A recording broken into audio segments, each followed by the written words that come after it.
लड़के ने बस जरा सा पुनर्जीवित हुई गमी बेयर जेली भालू को छेड़ा था, लेकिन उम्मीद के खिलाफ गमी बेयर अचानक झुंड में बदल गई और वो आकार में बढ़ती ही चली गई। इतनी डरावनी मछली जैसी दिखती चीज को देखकर दोनों के दिल में डर बैठ गया और वे अनायास ही पीछे हटने लगे। लेकिन वो विशाल होती गमी बेयर लगातार करीब आती रही। अगले ही पल उसने अपनी छाती भी दिखा दी। डर के मारे दोनों जल्दी से उन गमी बेयर से पीछा छुड़ाने लगे, पर गमी बेयर किसी चिपचिपे प्लास्टर की तरह चिपक गई। एक बार शरीर पर चढ़ गई तो बहुत जोर लगाना पड़ा उसे हटाने में। मोटा लड़का जल्दी से कमरे से बाहर मदद लेने दौड़ा, पर एक लाल रंग की गमी बेयर ने रास्ता रोक लिया। उसकी हिंसक नजरें देखकर मैं डर गया, लेकिन जैसे ही वो मुड़ने ही वाला था, बाकी गमी बेरों ने उसे चारों तरफ से घेर लिया। उन्होंने चीजें फेंक फेंक कर मोटे लड़के पर हमला किया। वो लड़के से मदद मांगना चाहता था, लेकिन लड़के के पास भी कोई उपाय नहीं था। हालांकि उसने एक गमी बेयर को जमीन पर पटक दिया और उस पर जोर से कई मुक्के भी मारे, लेकिन अगले ही पल गमी बेयर ने उसका हाथ चूस लिया और उसे घसीटते हुए आंगन की ओर ले जाने लगी।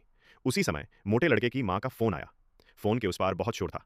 वो घबराकर पूछने लगी कि क्या हुआ, लेकिन जैसे ही मोटा लड़का कुछ कहने ही वाला था, उसके पास से स्केट्स, बर्फ के जूते उड़ते हुए निकले और वो लगभग उनसे टकरा गया। और इससे भी ज्यादा खतरनाक बात यह हुई कि एक हरी रंग की गमी बेयर अचानक प्रकट हुई। उसने बिना कुछ कहे मोटे लड़के को कसकर पकड़ लिया। तुरंत ही उसे दम घुटने जैसा महसूस होने लगा। वो जोर से जंजा करने लगा और जैसे ही वो जमीन पर गिरा, उसके हाथ की जादुई किताब खुल गई। तुरंत एक अजीब सी रोशनी निकली और गमी बेयर को धीरे धीरे अपनी ओर खींचने लगी। उन्होंने देखा कि गमी बेयर उस जादुई किताब से बहुत डरती है। मोटा लड़का तुरंत लड़के की मदद करने दौड़ा, क्योंकि उस समय तक लड़का पूरी तरह से गमी बेरों में लिपट चुका था। जैसे ही किताब पूरी तरह खुली, गमी बेरों का शरीर तुरंत बिखरने लगा और वे जबरदस्ती उस किताब में समा गईं।